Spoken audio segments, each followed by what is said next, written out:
Connaissez-vous quelqu'un qui a passé toute sa vie à essayer de gérer ses mauvaises habitudes, mais qui échoue toujours? Certaines personnes tentent de surmonter leurs addictions comme l'alcool, les drogues ou d'autres problèmes comme l'obésité et la procrastination, mais elles retournent toujours à leurs mauvaises habitudes quelques jours plus tard. Vous avez probablement rencontré quelqu'un qui disait vouloir perdre du poids. Cette personne a commencé un régime ultra restrictif, éliminant tout ce qu'elle considérait comme malsain, s'est mise à courir et à aller à la salle de sport tous les jours. Mais quelques jours plus tard, quand le stress et la difficulté d'équilibrer famille, travail, études et régime se sont installés, cette initiative a fini par être détruite et cette personne retourne à ses mauvaises habitudes, peut-être d'une manière pire qu'avant. Je sais que cela arrive fréquemment et peut-être que cette personne, c'est vous. Mais et si je vous disais qu'il existe une méthode combinant plusieurs philosophies dont j'ai parlé ici sur la chaîne, qui peut vous aider à surmonter n'importe quelle mauvaise habitude, y compris des problèmes comme l'obésité, l'addiction à l'alcool ou la gestion de la procrastination. Et le meilleur dans tout ça, c'est un système super simple. Ce système combine plusieurs concepts tels que l'ikigai, le kaizen, le hara hachibu, le wabi-sabi et enfin le gambaru. Mais je dois vous prévenir que ce système va à l'encontre de ce que beaucoup de coachs en productivité enseignent sur le changement. Il va à l'encontre de ce que les gourous de la motivation essaient de nous vendre chaque jour. Et cela vous demandera de faire quelque chose qui semble ridiculement petit. Si petit que vous penserez que ça ne fonctionne pas jusqu'à ce que ça fonctionne. Avant de vous montrer exactement comment ce système fonctionne, je vous invite à vous abonner à la chaîne, à aimer la vidéo et à commenter l'habitude que vous voulez le plus changer dans votre vie. Je vous aime tous, vous qui me suivez ici. Maintenant, retournons à la vidéo. Chapitre 1. Le jour où tout a changé. Aujourd'hui, je vais vous raconter l'histoire d'un homme nommé Christopher. Christopher avait 40 ans, pesait 142 kilos et mourait lentement sans s'en rendre compte. Ce n'était pas un mauvais type. Il avait travaillé comme responsable de stock dans un entrepôt pendant 15 ans. Il se levait à 5 heures du matin et rentrait chez lui à 19 heures.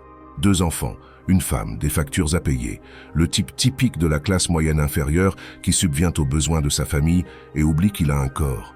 Son régime alimentaire, tout ce qu'il avait le temps de manger. Petit déjeuner dans la voiture, déjeuner au bureau, dîner devant la télé parce qu'il était trop épuisé pour s'asseoir à table avec sa famille.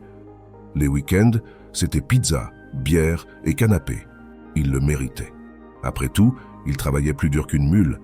Son corps a commencé à donner les premiers signes que quelque chose n'allait pas, mais il les a ignorés. Monter les escaliers était épuisant. Lasser ses chaussures est devenu un défi d'ingénierie. Il devait s'asseoir, retenir son souffle, contracter son ventre. Les enfants demandaient à jouer à chat et il inventait des excuses. Sa femme suggérait une promenade au parc, mais il était trop fatigué. Mais vous savez ce qui faisait le plus mal. Ce n'étaient pas les chiffres sur la balance. C'était le regard dans les yeux de sa fille de 7 ans quand elle a arrêté de lui demander de jouer. Elle avait appris que son père ne jouait pas. Et Christopher l'a vu, l'a ressenti, et n'a rien fait parce qu'il avait déjà essayé de changer avant. 3 fois, il était allé à la salle de sport pendant 2 mois, mais avait arrêté. Il avait suivi un régime pauvre en glucides pendant 3 semaines, mais avait abandonné. Il était allé courir le matin pendant 5 jours, mais avait arrêté ça aussi. Il était arrivé à cet endroit dangereux où la plupart des gens meurent sans mourir. L'acceptation de la défaite. C'est comme ça que je suis. J'ai toujours été gros, c'est ma génétique, mon métabolisme est lent, je n'ai pas le temps. Jusqu'au jour où votre corps dit « ça suffit ». C'était un samedi matin. Christopher était dans le jardin avec son fils de 9 ans. Non, il ne jouait pas. Il était assis sur une chaise en plastique regardant le garçon jouer seul au ballon. Le fils a envoyé le ballon au loin. Il a atterri dans le parterre de fleurs du voisin. « Papa, tu peux aller le chercher ?» Christopher s'est levé. Il a marché jusqu'au parterre de fleurs. Il s'est penché pour ramasser le ballon et il n'a pas pu se relever. Pas parce qu'il avait mal ou qu'il était blessé. Il n'avait tout simplement pas la force dans ses jambes pour soulever son propre poids corporel. Il était à 4 pattes dans le parterre de fleurs de son voisin, transpirant, essayant de se relever pendant que son fils de 9 ans le regardait en silence. Le voisin a dû l'aider à se relever. Cela peut vous sembler absurde à vous qui regardez, mais croyez-moi, il y a des gens qui vivent ce genre de situation où ils ne peuvent pas accomplir les tâches quotidiennes de base. Cette nuit-là, Christopher s'est assis au bord du lit et a pleuré. Il a pleuré parce qu'il avait 40 ans et avait besoin d'aide pour se relever. Il a pleuré parce que son fils l'avait vu. Il a pleuré parce qu'il réalisait qu'il construisait un souvenir dans l'esprit de cet enfant. Mon père était faible. Sa femme est entrée dans la chambre. Elle n'a rien dit. Elle l'a juste serré dans ses bras et puis elle a dit « Tu as besoin d'aide, Chris. Vraiment. » Le dimanche matin, il a appelé le seul ami qui avait perdu du poids et l'avait maintenu. Un type nommé Marcus qui avait perdu 30 kilos et avait l'air différent, pas seulement plus mince, plus complet. « Marcus, j'ai besoin d'aide. Es-tu allé chez le médecin? As-tu pris des médicaments? Comment as-tu fait ?»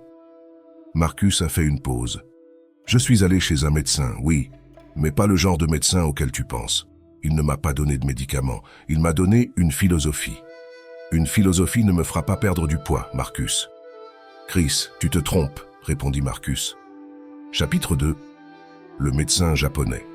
Le mardi suivant, Christopher s'est assis dans une salle de consultation minimaliste qui ne ressemblait pas au cabinet d'un médecin. Pas d'affiches anatomiques, pas d'odeur d'hôpital, juste une table en bois, 2 chaises et une immense fenêtre donnant sur le jardin. Le docteur Tishi Yamamoto est entré, environ 65 ans. Mince, posture droite, mouvement calme. Il ne ressemblait pas à un médecin, il ressemblait plus à un moine. « Christopher, dites-moi ce qui vous a amené ici. » Chris lui a tout raconté. Le poids, la fatigue, les enfants, la honte, le parterre de fleurs. Quand il a terminé, il s'attendait à entendre parler de régime, d'exercice, d'analyse de sang. Le docteur Yamamoto n'a pas allumé son ordinateur. Il n'a sorti aucune ordonnance. Il a simplement dit « Dites-moi quelque chose. Combien de fois avez-vous essayé de perdre du poids ? 3, 4 peut-être. Et combien de temps chaque tentative a-t-elle duré ? 2 mois au maximum, généralement quelques semaines. » Le docteur Yamamoto a hoché la tête. « Savez-vous pourquoi vous avez échoué ?» Christopher a commencé la liste dont tout le monde parle. Le manque de temps, la génétique, le métabolisme. Le docteur a levé la main, l'interrompant. « Non, vous avez échoué parce que vous avez essayé de gagner une guerre de 40 ans en une bataille de 2 mois. Votre corps a mis 40 ans à atteindre ce poids. Votre esprit a mis 40 ans à construire ses habitudes. Et vous pensez pouvoir défaire cela en quelques semaines ? » Silence. « Christopher, je vais vous faire une proposition. Je vais vous demander de faire un changement aujourd'hui. Un changement si petit que vous penserez que je me moque de vous. Si petit qu'il semblera inutile. Acceptez-vous » Chris était désespéré. « J'accepterai n'importe quoi. » Parfait. À partir d'aujourd'hui, chaque jour, quand vous vous réveillerez, avant de faire quoi que ce soit d'autre, vous allez boire un verre d'eau. C'est tout. Un verre d'eau ? Christopher attendait la suite. Elle n'est pas venue. C'est tout. Un verre d'eau. Un verre d'eau chaque jour pendant 2 semaines.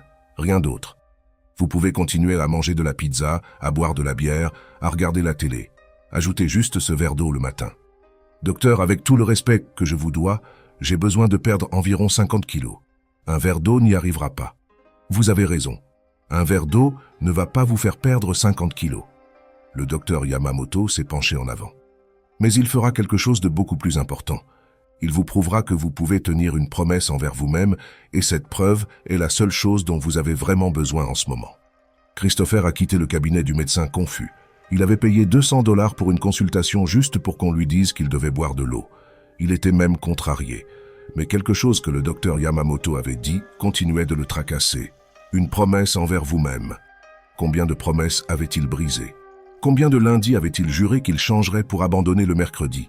S'il ne pouvait pas se faire confiance, comment pourrait-il possiblement changer ? Cette nuit-là, il a rempli un verre d'eau et l'a laissé sur sa table de nuit. Le lendemain matin, quand le réveil a sonné à 5 heures, il a vu le verre. Il l'a bu. Simple comme ça. Jour 2, même chose. Jour 3, aussi. Le jour 7, quelque chose de différent s'est produit. Il s'est réveillé avant son réveil et la première chose qu'il a pensé était « Où est mon verre d'eau ?» Son cerveau a commencé à l'attendre. Le 14e jour, il était retourné au cabinet du médecin. Le docteur Yamamoto a demandé « Avez-vous bu de l'eau tous les jours ? Comment vous sentez-vous » Honnêtement, un peu idiot. Je n'ai perdu aucun poids, mais je ne sais pas, je l'ai fait. J'ai fait quelque chose pendant 2 semaines entières. Le docteur a souri. Vous venez d'apprendre le premier principe de la philosophie japonaise qui va changer votre vie. Ça s'appelle le Kaizen. L'amélioration continue par des changements microscopiques. Vous n'avez pas essayé de gravir la montagne d'un seul coup. Vous avez juste fait un pas, puis un autre, puis un autre. Mais docteur, un verre d'eau? Il ne s'agit pas du verre d'eau, Christopher. Il s'agit de prouver à votre cerveau que le changement est possible, que vous n'êtes pas le genre de personne qui abandonne. Maintenant, dites-moi, êtes-vous prêt pour la prochaine étape? Qu'est-ce que c'est? Continuez à boire de l'eau le matin, mais maintenant, ajoutez une chose de plus. Mettez la moitié de la nourriture que vous mettriez normalement dans votre assiette. Juste la moitié. Vous pouvez vous resservir si vous avez encore faim après 20 minutes, mais d'abord la moitié. Christopher est resté silencieux. Cela aussi semblait trop petit, mais il avait bu de l'eau pendant 14 jours d'affilée. Il s'était prouvé quelque chose à lui-même. D'accord, je le ferai. Parfait. Nous reparlerons dans 3 semaines. Chapitre 3. La philosophie cachée. Ce que le docteur Yamamoto n'a pas expliqué à ce moment-là, mais que Christopher allait progressivement découvrir, c'est qu'il ne changeait pas seulement des habitudes.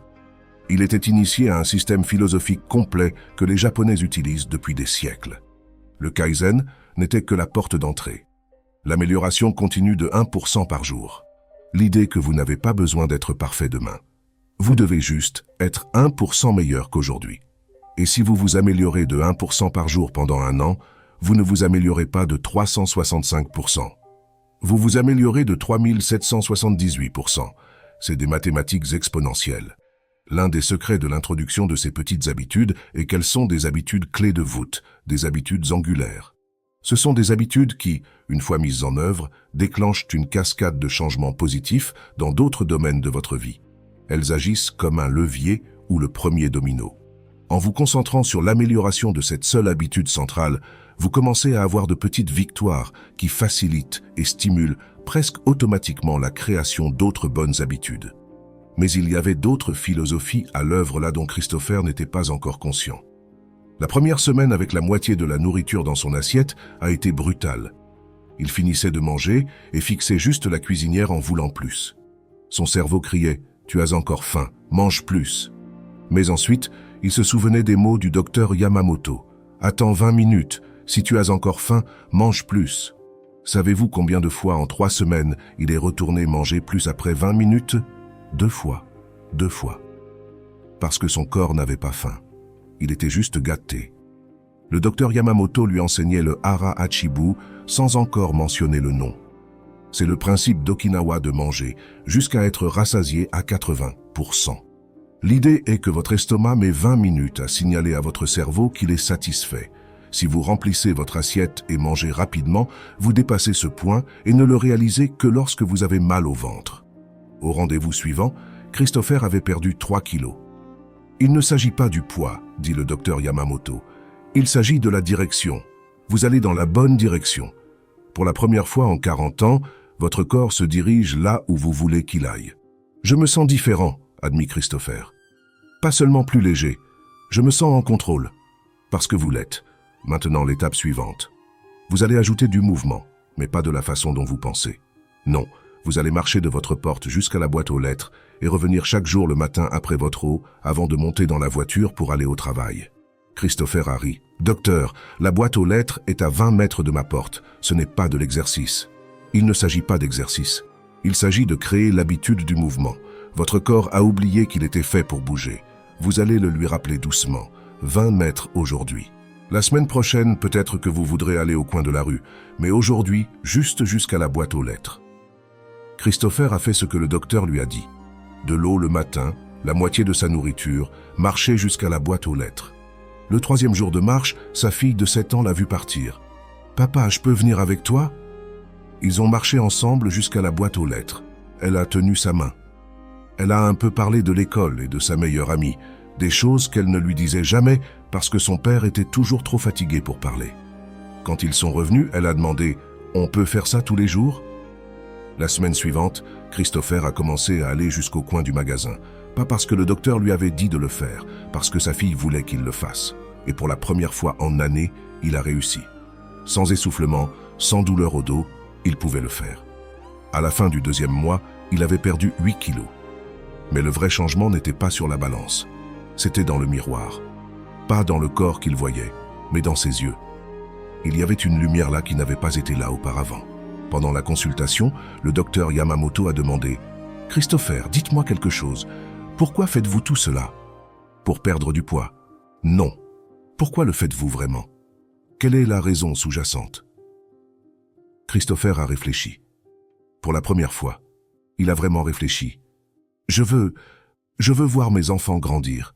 Je veux accompagner ma fille à l'hôtel un jour. Je veux avoir du temps de qualité avec ma femme. Je veux me sentir digne de moi-même. Le docteur Yamamoto a hoché la tête. C'est votre ikigai, votre raison de vivre. Les Japonais croient que tout le monde a un ikigai, un but. Votre ikigai n'est pas de perdre du poids, c'est d'être présent pour votre famille. Le poids n'est que l'obstacle entre vous et votre but. Cela a tout changé, parce que maintenant, quand Christopher ne voulait pas se réveiller tôt, il ne pensait pas à l'eau ou au régime. Il pensait à sa fille, tenant sa main. Quand il voulait remplir son assiette, il ne pensait pas aux calories. Il pensait à l'accompagner à l'hôtel. Le but n'est pas la motivation. La motivation s'estompe. Le but est un carburant qui ne s'épuise jamais. Chapitre 4. La première chute. 3 mois plus tard, Christopher avait perdu 14 kilos. Ses vêtements ont commencé à être amples. Les collègues demandaient ce qu'il faisait. « Juste quelques ajustements mineurs », répondait-il. Mais ensuite est venu le jour de Thanksgiving. Vous savez comment c'est? Une table pleine de nourriture. Dinde, purée de pommes de terre, tarte à la citrouille, tarte aux noix de pécan. Toute la famille réunie, tout le monde se servant d'énormes assiettes, et Christopher essayait d'en mettre la moitié dans son assiette. Sa mère a demandé « C'est tout? Tu es malade ?» Le beau-frère « Mec, c'est Thanksgiving. Oublie le régime pour un jour. » La pression sociale est un tueur silencieux du changement. Tout le monde veut que vous redeveniez qui vous étiez parce que votre transformation les met mal à l'aise par rapport à qui ils sont. Christopher a cédé. Il a rempli son assiette.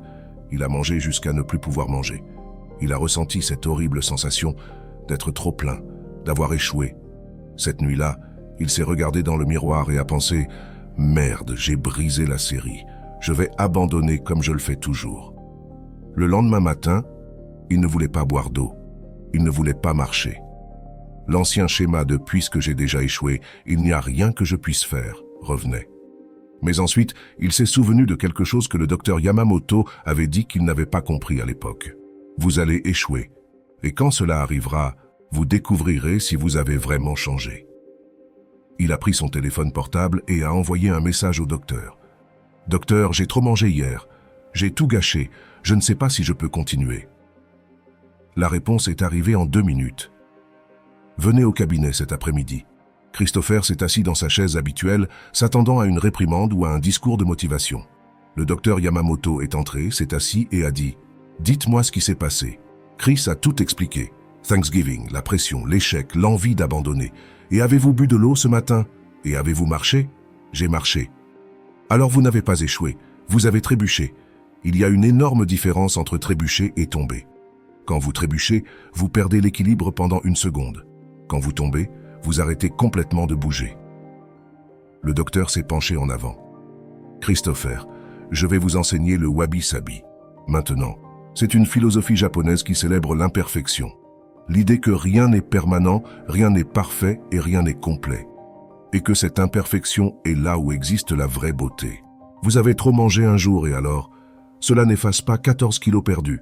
Cela n'efface pas 3 mois de réveil matinal et de consommation d'eau. Cela n'efface pas les promenades avec votre fille. Un jour imparfait ne détruit pas un parcours parfait. Christopher a senti quelque chose se briser en lui. Pas lui qui se brisait. L'attente de perfection qui se brisait. Mais si je mange trop à nouveau, vous le ferez. Plusieurs fois. Et chaque fois que cela arrivera, vous vous réveillerez le lendemain et boirez de l'eau. Parce que la pratique n'est pas de ne jamais échouer. C'est de toujours revenir. Cela a tout changé pour Christopher, parce que pour la première fois de sa vie, il n'essayait pas d'être parfait. Il essayait d'être constant. Et la constance accepte l'imperfection. La perfection rejette la réalité. Maintenant, continua le docteur Yamamoto, je vais vous enseigner le gambaru, la persévérance, la capacité d'endurer même quand c'est difficile. Vous avez montré du gambaru aujourd'hui. Vous avez trop mangé hier. Vous ne vouliez pas continuer aujourd'hui, mais vous avez bu de l'eau et marché quand même. C'est ça le gambaru. Endurez l'inconfort parce que vous savez qu'il est temporaire. Dans les mois suivants, Christopher a rechuté plusieurs fois. À Noël, il a trop mangé. À l'anniversaire de son fils, il a mangé trop de gâteaux. Un week-end stressant, il est retourné à la pizza et à la bière. Mais chaque fois qu'il trébuchait, il revenait. De l'eau le matin, la moitié dans l'assiette, marcher. Et quelque chose s'est produit. Les chutes ont commencé à devenir plus petites, moins fréquentes parce que chaque fois qu'il revenait, son cerveau apprenait « Ah, on n'abandonne plus, on continue juste ». Au 6e mois, il avait perdu 23 kilos. Mais la vraie transformation n'était pas dans le poids. C'était le moment où il est descendu jouer au Lego avec son fils et s'est ensuite relevé tout seul, sans effort, sans y penser. C'était la nuit où sa femme a suggéré une promenade après le dîner et il a dit oui sans hésitation. C'était le samedi où sa fille a demandé à jouer à chat et il l'a poursuivi dans le jardin en riant, transpirant et plein de vie. La femme regardait depuis la fenêtre de la cuisine et souriait parce que l'homme qu'elle avait épousé revenait. Pas son corps, son essence. Chapitre 5. La question qui change tout. Au 9e mois, Christopher avait perdu 35 kilos. Il ne marchait plus juste jusqu'au coin de la rue. Il marchait 30 minutes chaque jour. Il ne mettait plus la moitié dans son assiette par discipline. Il le faisait parce que son corps n'en voulait plus autant. Mais quelque chose de plus profond avait changé. Il était devenu une personne différente. Pendant la consultation de ce mois-là, le docteur Yamamoto a demandé « Christopher, quand avez-vous pensé à abandonner pour la dernière fois ?» Chris a fait une pause. « Quand était-ce? La semaine dernière? Le mois dernier ?» Il ne se souvenait pas. « Je ne sais pas, ça fait un moment. » Vous savez pourquoi? Parce que vous avez arrêté d'essayer de changer et avez commencé à vivre différemment. Ce n'est plus une question d'effort. C'est une question d'identité. Vous n'êtes plus un gros type qui essaie de perdre du poids. Vous êtes un type qui prend soin de lui. C'est la différence entre le changement temporaire et la transformation permanente. Le docteur a sorti une feuille de papier et a dessiné 5 cercles connectés. Tout ce que je vous ai enseigné au cours de ces 9 mois peut être résumé en ces 5 philosophies. L'ikigai vous donne le but. Ce n'est pas de perdre du poids. C'est d'être là pour votre famille. Le Kaizen vous donne la méthode. Vous vous êtes amélioré de 1% par jour. De l'eau, de la nourriture, du mouvement, de petits changements qui se sont accumulés. Le Hara Hachibu vous a appris la modération. Mangez jusqu'à 80%, pas jusqu'à 120%. Le Wabi Sabi vous a fait accepter l'imperfection. Vous avez trébuché plusieurs fois et êtes toujours revenu. Le Gambaru vous a maintenu. Les jours difficiles, vous n'avez pas abandonné.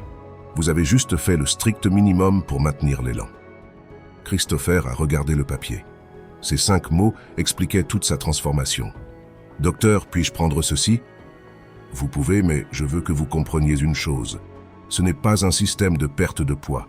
C'est un système de style de vie. Vous pouvez appliquer ceci à tout ce que vous voulez changer. Carrière, relations, finances, n'importe quoi. » Chapitre 6. Le moment de vérité. Au 12e mois, Christopher est allé faire une analyse de sang de routine. Il n'en avait pas fait depuis des années parce qu'il avait peur de ce qu'il découvrirait. Le médecin du centre de santé est entré avec les résultats et a fixé le papier avec un regard confus. « Christopher, avez-vous commencé un nouveau traitement? Pourquoi? Votre cholestérol a baissé. Votre tension artérielle est normale pour la première fois depuis des années. Votre glycémie est très bonne. Que faites-vous? » Christopher a ri. « Je bois de l'eau le matin. » Le médecin n'a pas compris la blague, mais Chris oui, parce que ce n'était pas arrivé à cause de l'eau. C'était arrivé à cause de 365 jours de petits choix meilleurs. Un verre d'eau ne change pas votre cholestérol, mais 365 verres d'eau, plus 365 assiettes avec la moitié de la nourriture, plus 365 promenades, créent un corps complètement différent. Il est rentré chez lui ce jour-là, a enlevé sa chemise et s'est tenu devant le miroir. Pour la première fois en 20 ans, il a regardé son propre corps sans honte. Il n'avait pas d'abdominaux sculptés. Il avait encore de la peau relâchée à certains endroits. Il avait encore environ 15 kilos à perdre pour atteindre son poids idéal. Mais savez-vous ce qu'il a vu? Il a vu un homme qui avait tenu une promesse envers lui-même chaque jour pendant une année entière. Au 18e mois, Christopher avait perdu 52 kilos. Il pesait 90 kilos. Il n'était pas l'homme le plus mince du monde, mais il était en bonne santé, fort, présent. Sa fille a eu 9 ans. Ils ont fait une fête au parc. Les enfants couraient partout en jouant à chat et pour la première fois, Christopher a couru après eux. Un des parents à la fête a demandé « Mec, comment as-tu perdu tout ce poids ?» Christopher a envisagé de parler des philosophies japonaises, du Kaizen, de l'ikigai, du Hara Hachibu. Mais il a décidé de ne pas compliquer les choses. Un pas à la fois, littéralement. Cette nuit-là, après la fête, il était allongé dans le lit avec sa femme. Elle a dit « Tu sais ce que j'aime le plus dans ta transformation ?»« Quoi ? Ce n'est pas que tu as perdu du poids, c'est que tu es revenu. L'homme que j'ai épousé, le père que nos enfants méritent. Tu étais là physiquement, mais tu n'étais pas présent. Maintenant tu l'es. » Christopher a tenu sa main. « J'ai failli abandonner tant de fois. »« Mais tu n'as pas abandonné. »« Non, je n'ai pas abandonné. » Un chercheur de l'université de Stanford étudiant la formation des habitudes a découvert que la plupart des changements échouent non pas parce que les gens sont faibles, mais parce qu'ils essaient de changer trop rapidement. Le cerveau humain est programmé pour résister aux changements drastiques parce qu'il les interprète comme une menace. Mais quand vous introduisez des changements microscopiques, moins d'une différence de 1% par jour, le cerveau ne déclenche pas les alarmes de résistance. Vous piratez essentiellement votre propre système nerveux. Une autre étude sur la longévité à Okinawa a révélé que les populations qui vivent le plus longtemps au monde ne suivent pas de régimes radicaux. Elles suivent des principes simples. Modération dans l'alimentation, mouvement constant, un but clair dans la vie, acceptation de l'imperfection et persévérance face aux difficultés. Ces 5 caractéristiques apparaissent systématiquement dans toutes les zones bleues du monde. Un neuroscientifique à l'Université de Londres qui étudie l'autodiscipline explique « La volonté est une ressource limitée. Elle se déplète tout au long de la journée. Mais quand vous transformez les comportements en identité, quand vous arrêtez d'essayer de faire et commencez à être quelqu'un qui fait, vous n'avez plus besoin de volonté. Le comportement devient automatique parce qu'il fait partie de qui vous êtes. » Mais voici la partie que personne ne vous dit sur la vraie transformation. Christopher ne s'est pas arrêté à perdre 52 kilos parce que le système qu'il a appris n'était pas de perdre du poids. C'était de construire une vie. Dans sa 2e année, il a appliqué le Kaizen à sa carrière, une petite amélioration par jour au travail. Il a été promu directeur régional parce qu'il a commencé à appliquer les mêmes principes. Dans leur 3e année, il l'a appliqué à la relation. Il a découvert que son but avec sa femme n'était pas juste d'être marié. C'était de construire un partenariat où ils grandissaient tous les deux ensemble. Ils ont commencé à faire des promenades nocturnes ensemble, à avoir de vraies conversations, à planifier l'avenir. Sa fille a maintenant 12 ans. L'autre jour, elle a dit « Papa, tu te souviens quand tu ne pouvais pas jouer avec moi ?» Je me souviens. Moi aussi. Mais tu sais ce dont je me souviens le plus? Le jour où tu as commencé à marcher avec moi jusqu'à la boîte aux lettres. C'est à ce moment-là que j'ai su que tu allais bien. Christopher a réalisé à ce moment-là que sa transformation n'avait pas été seulement la sienne. Elle avait été celle de toute la famille. Parce que quand vous changez, vous donnez la permission à tous ceux qui vous entourent de changer aussi. Son fils, qui a maintenant 14 ans, a commencé à se réveiller tôt pour faire de l'exercice sans que personne ne lui dise de le faire parce qu'il voyait son père le faire. Sa femme a commencé à méditer parce qu'elle a vu que le changement était possible. La transformation n'est pas contagieuse. Elle est permissive. Elle accorde la permission. Chapitre 7. Le système complet. 2 ans après cette première consultation, Christopher pesait 88 kilos. Il maintenait sa perte de poids. Il boit encore de l'eau chaque matin. Il marche encore chaque jour. Il mange encore jusqu'à être rassasié à 80% parce que c'est qui il est. Mais la partie la plus folle, il forme d'autres personnes maintenant. Des gens du travail voient sa transformation et demandent « Comment as-tu fait ça ?» Et vous savez ce qu'il dit? « Laissez-moi vous poser une question. Quel est le plus petit changement que vous pouvez faire aujourd'hui ?» Les gens répondent toujours avec quelque chose comme « Oh, je peux commencer à aller à la salle de sport. » Non, plus petit que ça, beaucoup plus petit. Comme quoi? Comme boire un verre d'eau le matin. La personne rit. C'est tout? C'est tout pendant 2 semaines. Ensuite, nous reparlerons. 9 personnes sur 10 ne reviennent pas lui parler parce qu'elles cherchent encore la solution magique, le régime de 21 jours, la transformation ultra rapide, la pilule miracle. Mais cette 10e personne. Cette personne revient dans 2 semaines et dit « J'ai bu de l'eau tous les jours et tu avais raison.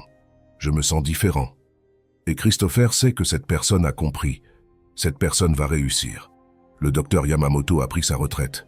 Lors de sa dernière consultation, il a dit à Christopher « Vous savez, vous n'avez jamais eu besoin de moi, n'est-ce pas ?»« Comment ça ? Tout ce que je vous ai enseigné était déjà en vous. Je vous ai juste donné la permission d'aller lentement, d'être imparfait, de continuer même quand c'était difficile. Mais la force a toujours été la vôtre. Docteur, je ne pouvais littéralement pas me relever d'une position accroupie il y a des années. Physiquement, non.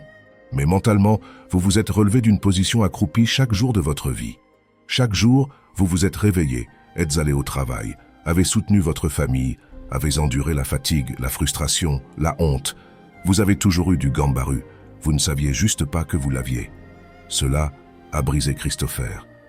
Alors tout ce dont j'avais besoin était de savoir, non, vous aviez besoin d'un système qui respectait qui vous étiez, un système qui n'exigeait pas que vous deveniez un super-héros du jour au lendemain, un système qui acceptait votre humanité, votre imperfection, votre lassitude, et utilisait tout cela pour favoriser la transformation, pas contre elle. Les philosophies japonaises que je vous ai enseignées ne sont pas d'être parfait. Elles sont d'être humain et de continuer à être humain chaque jour, sans s'arrêter. Christopher a embrassé le docteur Yamamoto ce jour-là, avec un sentiment d'immense gratitude parce que cet homme n'avait pas sauvé sa vie. Il la lui avait rendue. Chapitre 8. L'héritage. Il y a une photo sur le mur du salon de Christopher. Il pèse 142 kilos, assis sur une chaise en plastique dans le jardin, regardant ses enfants jouer. Ne participant pas, juste regardant. Et à côté de cette photo, il y en a une autre. Lui pesant 88 kilos sur le sol, jouant au Lego avec son fils, sa fille sautant sur son dos, riant. Sa femme a pris cette deuxième photo sans qu'il le sache. Et quand il l'a vue, il a demandé « Pourquoi as-tu pris cette photo ?»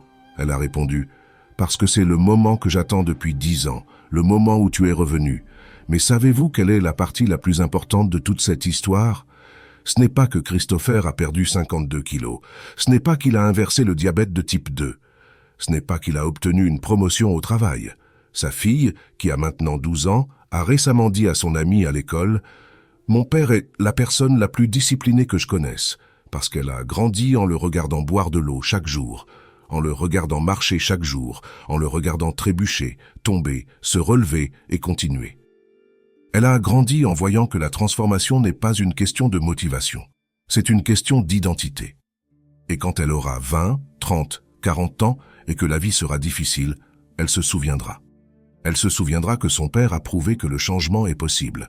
Un petit choix à la fois, un jour à la fois, pour toujours. C'est le vrai héritage. Pas le corps transformé, mais la preuve vivante que vous pouvez être qui vous voulez être. Vous avez juste besoin de la patience de construire cette personne une brique à la fois. Maintenant, laissez-moi vous poser une question. Vous êtes arrivé jusqu'ici dans la vidéo. Cela signifie que vous cherchez quelque chose. Peut-être perdre du poids comme Christopher, peut-être une autre addiction, peut-être juste le sentiment que vous ne vivez pas la vie que vous devriez vivre. Vous pensez peut-être « ça ne fonctionnera pas pour moi ». Ma situation est différente, plus difficile, plus compliquée. Vous avez raison. Votre situation est différente, mais le système est le même. Parce que peu importe votre addiction, votre mauvaise habitude ou la vie que vous voulez changer, le problème n'est jamais un manque d'information. Vous savez que vous devez mieux manger. Vous savez que vous devez faire de l'exercice. Vous savez que vous devez dormir plus, boire moins d'alcool et être plus présent. Vous savez tout cela. Le problème n'est pas de savoir, c'est de faire. Et vous ne pouvez pas le faire parce que vous essayez de tout faire en même temps. Vous essayez de devenir une personne différente demain. Vous essayez de gagner une guerre de 20 ans en une bataille de 21 jours. Et chaque fois que vous essayez, vous échouez. Et chaque fois que vous échouez, vous vous prouvez que vous ne pouvez pas le faire. Et ensuite, cela devient votre identité. Je suis une personne qui ne peut pas le faire. Je suis une personne sans discipline. Je suis une personne faible. Mais vous ne l'êtes pas. Vous utilisez juste le mauvais système. Le système que j'ai présenté ici n'est pas un changement rapide. C'est un changement permanent. Vous n'avez pas besoin de 30 jours de transformation. Vous avez besoin de 30 ans de constance. Et la constance ne se produit que quand c'est assez simple pour nous soutenir pendant les mauvais jours. Alors, laissez-moi vous lancer le même défi que le docteur Yamamoto a lancé à Christopher. Choisissez un changement, le plus petit possible. Si petit que vous vous sentirez idiot en le faisant, si petit qu'il semblera ne faire aucune différence du tout. Un verre d'eau le matin, 5 pompes avant de se coucher, 1 minute de méditation, une page d'un livre, n'importe quoi. Mais il doit être si petit que vous ne pouvez pas utiliser d'excuses pour ne pas le faire. Et faites cela pendant 2 semaines. N'essayez pas d'ajouter autre chose. N'essayez pas d'accélérer les choses. Faites juste cette petite chose chaque jour pendant 14 jours. Et quand vous arriverez au jour 14, vous vous serez prouvé quelque chose. Pas que vous pouvez perdre du poids ou arrêter de fumer ou changer votre vie, mais que vous pouvez tenir une promesse envers vous-même. Et cette preuve est la seule chose dont vous avez vraiment besoin. Parce que quand vous savez que vous pouvez tenir une petite promesse, vous savez que vous pouvez tenir n'importe quelle promesse. Ensuite, vous ajoutez un autre petit changement, puis un autre, puis un autre. Et avant que vous ne le sachiez, vous êtes une personne différente. Pas parce que vous avez essayé de changer, mais parce que vous avez construit une nouvelle identité, un choix microscopique à la fois. Christopher a pris quelques années. Peut-être que cela vous prendra 3 ans.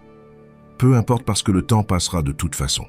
La question est, dans 5 ans, serez-vous au même endroit en vous regardant dans le miroir avec honte? Ou serez-vous en train de vous regarder dans le miroir et de voir quelqu'un qui a tenu chaque promesse qu'il s'est faite? L'ikigai vous donne le but. Le kaizen vous donne la méthode. Le hara hachibu vous donne la modération. Le wabi-sabi vous donne la compassion. Le gambaru vous donne la force. Vous n'avez pas besoin de tous en même temps. Vous devez juste commencer avec une chose aujourd'hui. Et quand vous trébuchez, parce que vous le ferez, vous n'abandonnez pas. Vous vous relevez juste. Parce que la pratique n'est pas de ne jamais tomber. C'est de toujours se relever. Si vous avez apprécié ce contenu, s'il vous a aidé de quelque façon que ce soit, je vous invite à commenter ci-dessous quel est le plus petit changement que vous allez faire à partir d'aujourd'hui. Ne me dites pas votre plan de transformation complet. Dites-moi juste la première chose, la plus petite, celle que vous allez faire demain matin. Parce que quand vous l'écrivez publiquement, vous venez de faire votre déclaration. Vous avez transformé une idée en engagement. Et l'engagement public est là où le changement commence. Je ferai un effort pour lire chaque commentaire. Et dans 2 semaines, je reviendrai ici pour voir qui a tenu parole, qui a bu l'eau, qui a fait les pompes, qui a fait le premier pas microscopique vers devenir la personne qu'il veut être. Vous n'avez pas besoin d'être parfait. Vous devez juste commencer. Si vous avez regardé jusqu'ici, merci beaucoup pour votre attention et votre temps. Cela signifie que vous êtes vraiment engagé dans votre transformation. À la prochaine vidéo. Et rappelez-vous, soyez présents, marchez avec honneur, suivez le chemin.